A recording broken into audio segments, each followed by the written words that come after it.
छठ पर्व के दृष्टिगत रखते हुए पूर्वोत्तर रेलवे गोरखपुर से चला रहा है 62 ट्रेनें। सीपीआरओ पंकज कुमार सिंह ने दी जानकारी। आपको बता दें कि रेलवे यात्रियों की सुरक्षा के साथ ही संरक्षण का भी विशेष ध्यान देती है।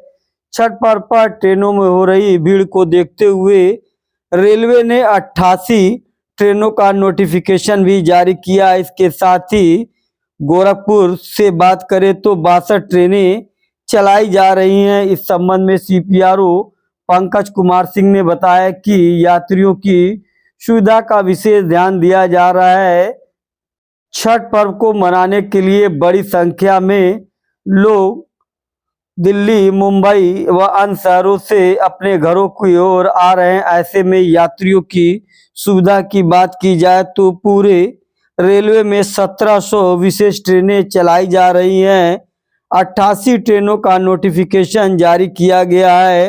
अगर गोरखपुर की बात करें तो 62 ट्रेनें यहाँ से जाती हैं यहाँ से चल रही हैं।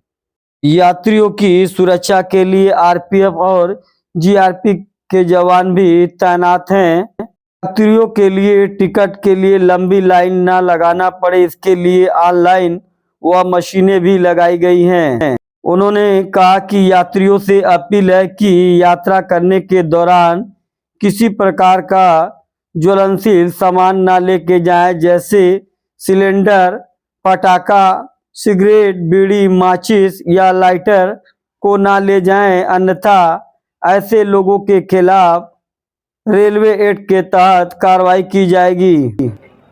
सबसे पहले छठ पर्व की बहुत बहुत बधाई एवं शुभकामनाएं। आज नहाय खाए से छठ पर्व शुरू हो गया है और इसको ध्यान में रखते हुए रेलवे ने विशेष व्यवस्थाएं की हैं, जिससे कि जो हमारे यात्री हैं वो अपने जहां पे रह रहे हैं वहां से अपने घर तक पहुंच सकें, जिससे उनका छठ भी अच्छा हो सके, शुभ हो सके। और इसके लिए पूर्वोत्तर रेलवे ने अभी तक कुल 88 ट्रेनें नोटिफाई की हैं, जो पूर्वोत्तर रेलवे के अलग अलग स्टेशनों से सभी महानगरों को लगभग कनेक्ट कर रही है, जहां से भी यात्रियों की डिमांड है।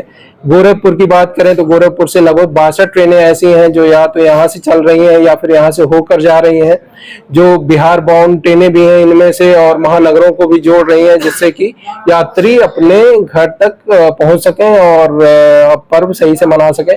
साथ ही साथ अगर पूरे भारतीय रेल स्तर पर बात करें तो लगभग 1700 स्पेशल ट्रेनें इस बार चलाई गई हैं। इस बार रिकॉर्ड संख्या में हम लोगों ने स्पेशल ट्रेनें चलाई है, और ऐसा इसलिए संभव हो पाया है कि हम लोगों ने जो इंफ्रास्ट्रक्चर के वर्क थे, जहां पे भी बॉटलनेक्स थे, उनको रिमूव किया है। जैसे अगर गोरखपुर से लखनऊ, छपरा से मेन लाइन जो है लखनऊ तक पूरी डबल लाइन थी, लेकिन मल्हार से डालीगंज एक सेक्शन 12.5 किलोमीटर का लगभग वो सिंगल पैच था, तो वहां आकर कहीं ना कहीं कैपेसिटी हमारी डाउन हो जाती थी। तो उसको इस वर्ष में हम लोगों ने डबल लाइन किया, जिससे कि थ्रू डबल लाइन हो गई। साथ ही साथ पहले लूप लाइन में गोंडा में इंजन चेंज करना पड़ता था, क्योंकि डीजल इधर चलता था, उधर इलेक्ट्रिक, तो यूनिफॉर्म ट्रैक्शन हो गया पूरे भारतीय रेल पे। पूरे अगर यहाँ की बात करें उत्तर प्रदेश की या पूर्वोत्तर रेलवे की, तो वो एक बॉटलनेक समाप्त हुआ। उसके अलावा भटनी में हम लोगों ने बाईपास लाइन इसी वर्ष बना के कमीशन की, जिससे जो भटनी से इंजन रिवर्सल होता था वो समाप्त हो गया।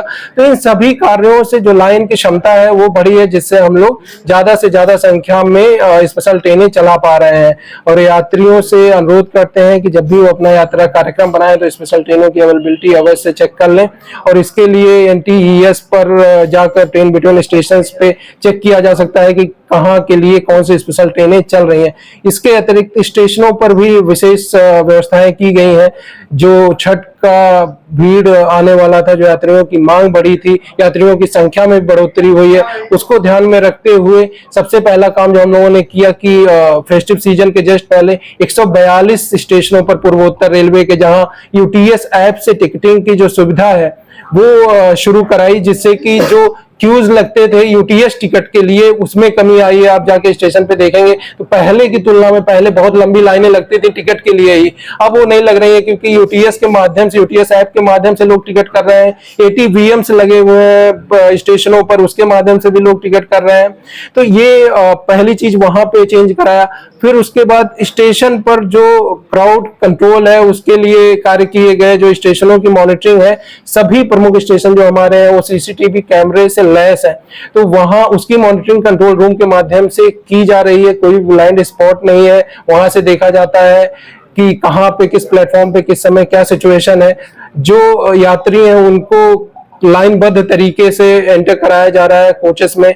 साथ ही साथ में आई हेल्प बूथ क्रिएट किया गया है। मेडिकल के लिए एक फर्स्ट एड के लिए भी हम लोगों ने गोरखपुर में इंतजाम किया है कि अगर किसी को फर्स्ट एड की आवश्यकता है तो वहां पर संपर्क कर सकते हैं। इसके अतिरिक्त अगर यात्रियों को कोई भी असुविधा है तो रेलवे का रेल मदद पोर्टल या रेलवे की हेल्पलाइन नंबर 139 पे वो डायरेक्टली जुड़ सकते हैं हम लोगों से।